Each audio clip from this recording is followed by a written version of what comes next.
The most dangerous moment in a soldier's life isn't when the enemy pulls the trigger. It's the moment after the mission fails. When the silence settles, when the smoke clears, and the only sound left is the voice inside your own head saying, "You weren't enough." In the summer of 2011, one of the most decorated Navy SEAL commanders in American history walked into a debrief room after a mission that cost him 3 of his men. He didn't cry. He didn't collapse. He sat down, opened his notebook, and wrote 2 words at the top of a blank page: "Good. Rebuild." Most people believe that failure is the opposite of success. They are dangerously wrong. Military psychologists who study elite performers have discovered something that completely rewires how you understand loss. Failure is not the end of the mission. It is the first page of the next one.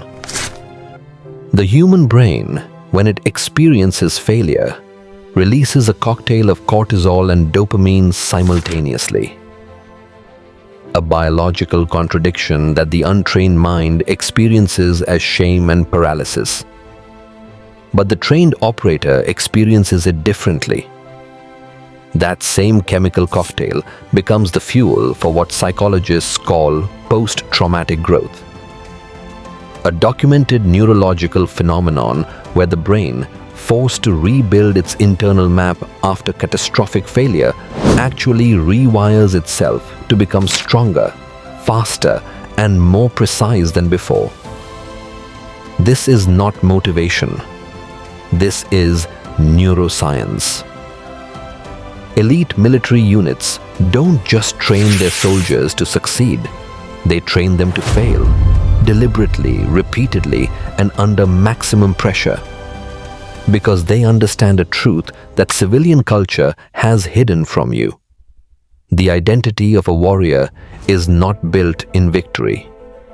It is forged in the fire of what happens after everything goes wrong. There is a 3-step system that SEAL teams use to process mission failure and convert it into operational fuel. It is called the AAR, After Action Review. But at its psychological core, it is something far more powerful than a debrief. It is a ritual of identity reconstruction.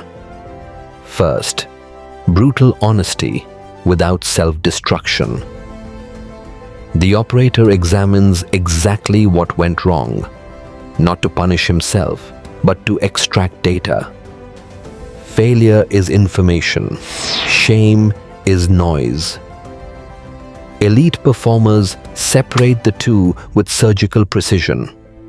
Second, the identity anchor. When everything around you collapses, you return to one fixed point: who you are at your core. Not what happened to you, not what you lost, who you are. This anchor is what prevents the collapse of self that destroys ordinary people after catastrophic failure. Third, the forward lock. The operator closes the debrief with a single question. Not, "Why did this happen?" but, "What do I build next?" The past is intelligence. The future is the mission. Forward lock prevents the mind from living inside a failure that is already over.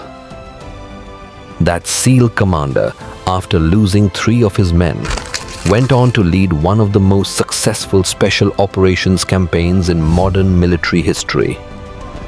He said in a private interview, "The day I failed them was the day I became the leader they deserved, because that failure made me rebuild everything I thought I knew about command." Your failures are not your identity. They are your construction materials. Every collapsed wall is raw material for a stronger structure. Every lost battle is a masterclass in how to win the war. The failure protocol doesn't ask you to forget what broke you. It asks you to pick up every single broken piece and build something that has never existed before. Don't fear failure. Weaponize it, because the soldier who has never broken has never truly been forged. Stay sharp. Stay disciplined. Rise from the ashes. Become the storm.